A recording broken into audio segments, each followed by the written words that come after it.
أعوذ بالله من الشيطان الرجيم بسم الله الرحمن الرحيم 23 sura Mu'minun Mekkede nazil bo'lgan 118 oyat. Nayt shafqatlik, mehribon Allohning ismi bilan boshlayman. Mu'minlar haqiqatan baxtga erishdi. Shundoq mu'minlarki, ular namozlarda Allohning ulug'ligidan sur besib ketganligidan ayminib turg'uvchilardir. Ular behuda so'z, behuda ishdan yiroq bo'lg'uvchilardir. Ular zakat berguvchilardir. Ular avratlarni haromdan saqlag'uvchilardir. Ya'ni avratlarni faqat xotinlardan, cho'rilardan boshqalardan saqlag'uvchilardir. Bular bilan yaqinchilik qilg'uvchilar malomat qilinmaydi. Buning sirtidan jinsiy talabni qondirishni talab qilg'uvchilar haddidan oshquvchilardir. Ular ya'ni mu'minlar o'zlariga topshirilgan omonatlarga va bergan ahdiga rioya qilg'uvchilardir. Ular namozlarini vaqtida ta'dil arkan bilan ado qilg'uvchilardir. Ana shular, ya'ni yuqorqi sifatlarga ega mu'minlar nozu ne'matlik jannatning varislaridir. Ular yuqori darajalik jannat firdavsiga varislik qiladi. Firdavsda mangu qoladi. Biz insonni haqiqatan loyning javhiridan yaratdik. Ondan uni bir puxta qarorgoh, ya'ni bajjidanda joylashgan obimani qildik. Ondan obimanini laxti qonga aylantirib, ondan laxti qonni parcha go'shga aylantirdik. Ondan parcha go'shni so'ngakka aylantirdik. Ondan so'ngakka go'sh qo'ndirdik. Ondan uni jon kirgizib, boshqa maxluqotga aylantirdik. Eng mahir yaratquvchi Alloh hikmat va qudrat jihatdan ulug'dir. Ondan sizlar cho'qim o'lisizlar. Ondan sizlar haqiqatan qiyomat kuni qabronglardan turg'izilsizlar. Biz haqiqatan sizlarning ustinglarda 7 qavat osmonni yaratdik. Biz maxluqotdan g'ofil emasmiz. Biz bulutdan hojatga qarab yomg'ir yog'dirdik. Uni zaminda to'xtatdik. Uni quritib yetishga albatta qodirmiz. Shu yomg'ir bilan sizlarga xurmo bog'chalari va uzum bog'chalarini yetishtirib berdik. Sizlar uchun u bog'larda nurg'un mevalar bor, ulardan yeysizlar. Shu yomg'ir bilan Tursinadan chiqadigan zaytun daraxtini o'stirib berdik. Uningdan may chiqadi. Yeguvchilar nonlarni shu may bilan maylaydi. Chorvalarda haqiqatan sizlarga ibrat bor. Ularning qo'rsig'idagi narsalar, ya'ni sutlar bilan sizlarni sug'urmiz. Ularda sizlar uchun nurg'un manfaatlar bor. Ularning go'shini yeysizlar. Ular ya'ni to'yga va o'kizlar bilan qurg'uliqda, kema bilan dengizda yuk tashiysizlar. Biz haqiqatan Nuhni qavmiga payg'ambar qilib avatdik. Nuh aytdi: "Ey qavmim, yolg'iz Allohga ibodat qilinglar. Sizlarga uningdan boshqa hech ma'budi bar haq yo'q. Allohning azobidan qo'rqmamsizlar?" Uning qavmidagi iymonsiz kattalar aytdi: "Bu faqat sizlarga o'xshash bir insondir. U sizlardan ustun bo'lmoqchi. Agar Alloh payg'ambar avatishni xolisi edi, albatta farishtalarni avatadi. Bundoq so'zni burunqi ota-bobolarimizdan anglagan emasmiz. U faqat bir majnundir. Sizlar uni bir mazgil kutinglar." Nuh ularning iymon etishidan umidini uzgandan keyin, "Parvardigorim, ular meni yolg'onga chiqarganliklari uchun menga yordam bergin" dedi. Biz Nuhga bizning ko'z oldimizda vahiyimiz bo'yicha kema yasagan, bizning buyruqimiz yetib kelgan va to'nurdan suv etilib chiqqan chaqda hayvonlardan erkak kishi bo'lib bir juftini elib olgin. Oilangdagilarni mu elib olgin.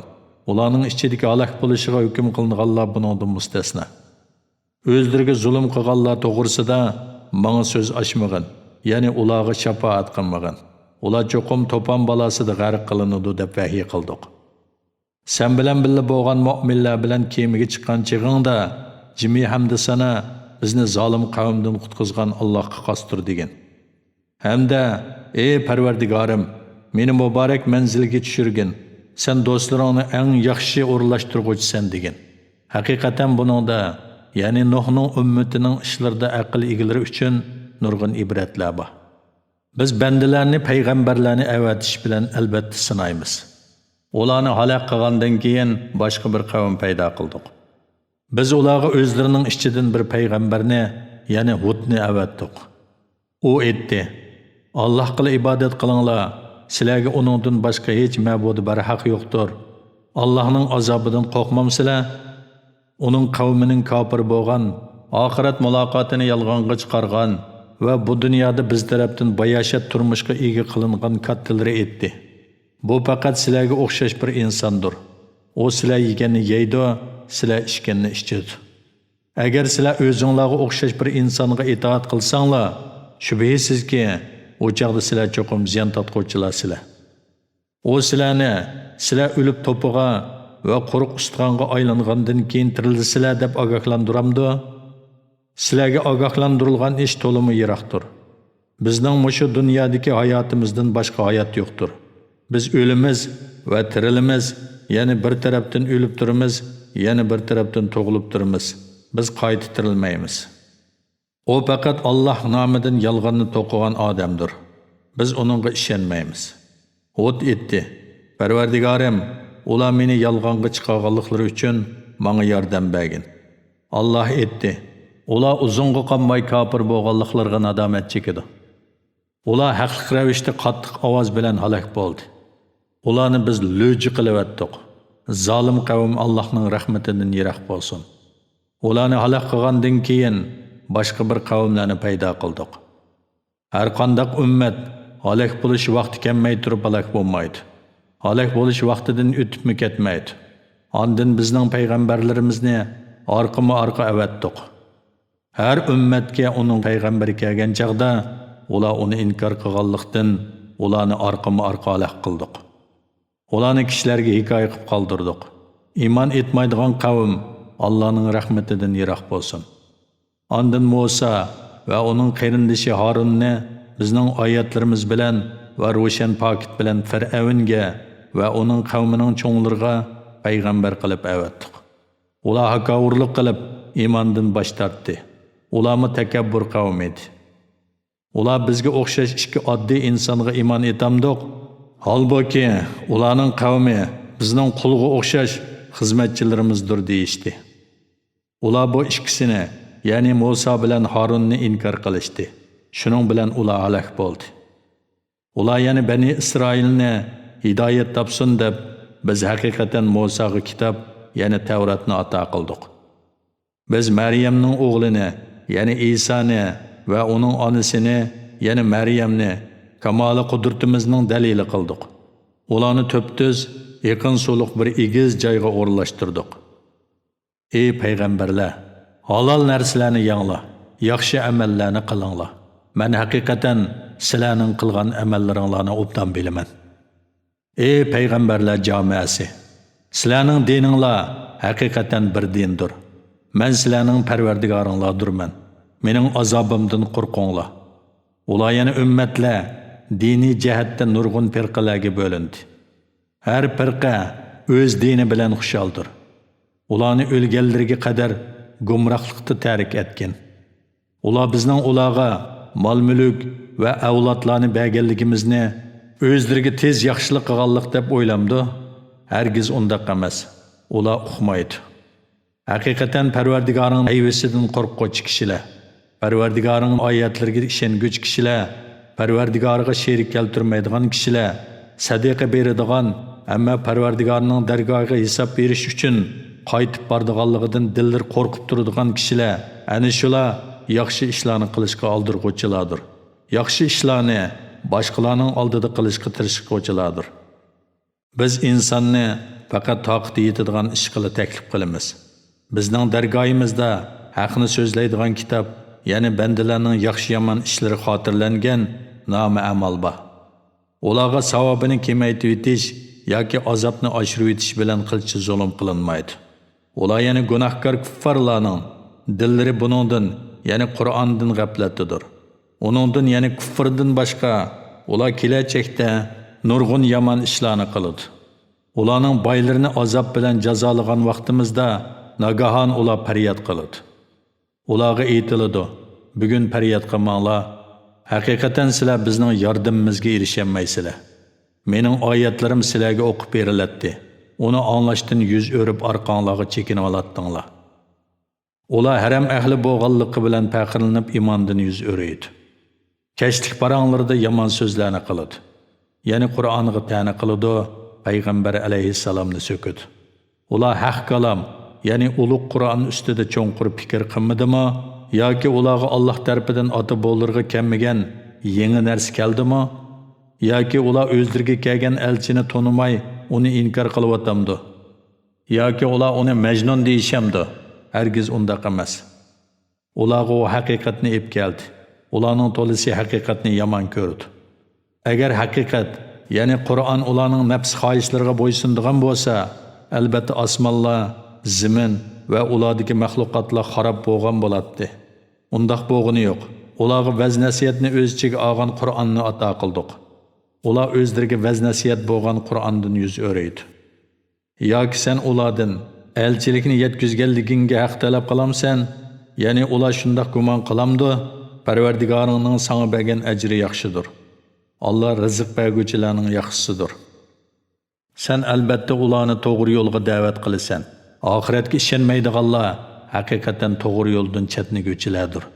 Agar ularga rahim qilsak, ularga kelgan kulfatni ko'tarvasak, cho'qim gumrohliklarda davomli tingirqab yurishadi. Ularni biz haqiqatan azob, ya'ni qahatchilik bilan jazoladik. Ular Parvardigoriga bo'ysunmadi. İltijo qilib duomi qilmadi. Toki ularga qattiq azobning darvozasini ochgan chig'imizda nagahon ular umidsiz ketadi.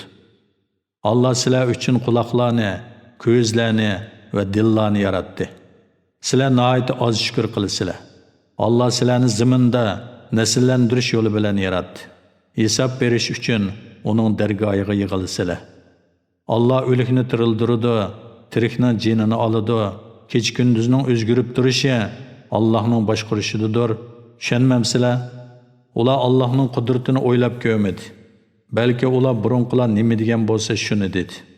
Ular aytdi: "Biz o'lib to'piga va o'lib ketgan so'ngakka aylangandan keyin cho'qim qayta tirilamdik. Haqiqatan biz va bizning ota-bobolarimiz ilgari mushundaq ogohlantirilgan edik. Bu faqat qadam qolardan qolgan afsonalardir." Aytqanki, zamin va uningdagi maxluqotlar kimning? Agar sizlar bilsanglar, menga buni aytib beringlar. Ular Allohning deydi. Buningdan pand nasihat olmamsizlar? Aytqanki, yetti osmonning va ulug' arishning Parvardigori kim? Ular Alloh deydi. Aytqanki, uning azobidan qo'rqmamsizlar? Aytqanki, hamma shayning podshohligi kimning qo'lida? İltijo qilganlarga panoh bo'la oladigan va uningga qarshi hech narsa panoh bo'lanmaydigan kim? Agar sizlar bilsanglar, menga buni aytib beringlar. Ular Alloh deydi. Aytqanki, sizlar qandoqmi qaymoq turilisizlar? Undaq emas. Ularga biz haq so'zni aytib keldik. Ular cho'qim yolg'onchilardir. Allohning balasi yo'q. Uningga barobar boshqa bir ilohmi yo'q. Agar bundaq bo'lsa edi, o çağda her ilah özü yaratgan məxluqni yalğız egilaydi. Ba'zi ba'zidan g'olib keladi. Allah ularning Allohga nisbat bergan narsalardan pakdir. Allah g'ayibni va oshkorni bilguvchidir. Mushriklarning shirik keltirgan narsalardan ustundir. Aytqanki, Parvardigorim, agar menga ularga va'da qilgan azobni dunyoda ko'rsatadigan bo'lsang, aytqanki, Parvardigorim, meni zolim qavm ichida qilmagin. Biz ularga va'da qilingan azobni sana ko'rsatishga albatta qodirmiz. Ularning qilgan yomonligiga afu qilish bilan yaxshilik qilgan. Ularning seni sifatlashlarini, ya'ni ularning sana qilgan masxirisini biz obdan bilamiz. Aytqinki, Parvardigorim, sana sig'inib shaytonlarning vasvaslaridan panoh tilayman. Parvardigorim, sana sig'inib shaytonlarning menga hamroh bo'lishidan panoh tilayman. Ularning, ya'ni kofirlarning biriga o'lim kelsa aytidiki, Parvardigorim, meni dunyoga qaytirgin. Men qo'yib kelgan mol-mulkim bilan yaxshilik qilishim mumkin. Uning dunyoga qaytishi mumkin emas. O cho'qim shu so'zni qilg'uchidir. Ular qabrlardan turg'izilgan kunga qadar ularning oldida ularni dunyoga qaytishdan to'sadigan bir to'sma bo'ladi. So'rchilingan kunda ularning orasidagi tuqqanchilik mavjud bo'lmay qoladi. Bir-birining ahvolini so'rashmaydi. Tarozisi egri kelganlar baxtga erishguvchilardir. Tarozisi yenik kelganlar ziyon tortquvchilardir. Jahannamda mangu qolg'uvchilardir. Ularning yuzlarini o't kuydiradi. Qalblari qo'rilib, tishlari echilib, bachchiray bo'lib qoladi. Ularga sizlarga dunyoda mening oyatlarim o'qib berilgan, sizlar uni shuncha ro'shan turug'liq inkor qilgan emasmidinglar deyiladi. Ular aytadi: Parvardigorimiz, badbaxtligimiz ustimizdan g'olib kelib gumroh qavm bo'lib qolgan edik. Parvardigorimiz, bizni do'zaxdan chiqargin, ondan dunyoga qaytirgin. Agar biz shuningdan keyin yana gunoh qilsak, biz haqiqatan zolim bo'lib qolamiz. Alloh aytadi: Jahannamda xoroldi qilinglar. Ustinglardan azobning ko'tarilib ketishi haqida menga so'z ochmanglar. Shubhisizki, bandalarimdan bir turkum kishilar Parvardigorimiz, biz iymon etdik, bizga mag'firat qilgin, bizga rahim qilgin, sen bo'lsang eng rahim qiluvchisan deydi. Ularni masxir qildinglar. Hatto ular sizlarga mening zikrimni unuttirdi. Ya'ni ularni masxir qilish bilan bo'lib ketib, menga itoat qilishni unutdinglar. Sizlar ulardan kulatdinglar. Sizlardan yetgan arziyatlarga sabr qilganliklari uchun men ularni bugun mukofotladim. Ular haqiqatan maqsadga erishguvchilardir. Allah ularga zaminda qanchalik turdinglar deydi. Ular bir kun yoki bir kundimi oz turdik, oy kunlarni hisoblag'uvchi farishtadan so'rag'in deydi. Ular do'zaxda chekayotgan azob tufaylidan zaminda qanchalik turganligini unutdi. Allah, agar sizlar bilsanglar, dunyoda faqat ozg'ina turdinglar deydi. Ey insonlar, bizni sizlar o'zinglarni bekor yaratdi, o'zinglarni bizning dargohimizga qaytarilmaydi deb o'ylamsizlar? Haq podshoh Alloh ustundir. Uningdan boshqa hech iloh yo'qdir. Alloh ulug' arshining parvardigoridir. Kimki hech qanday dalili bo'lmagan holda Allohga qo'shib yana bir ma'budga ibodat qiladi ekan, Parvardigorning dargohida hisob beradi. Kofirlar haqiqatan nijot topmaydi. Parvardigorim, mag'firat qilgin, rahim qilgin, sen rahim qilguvchilarning yaxshisisan degan.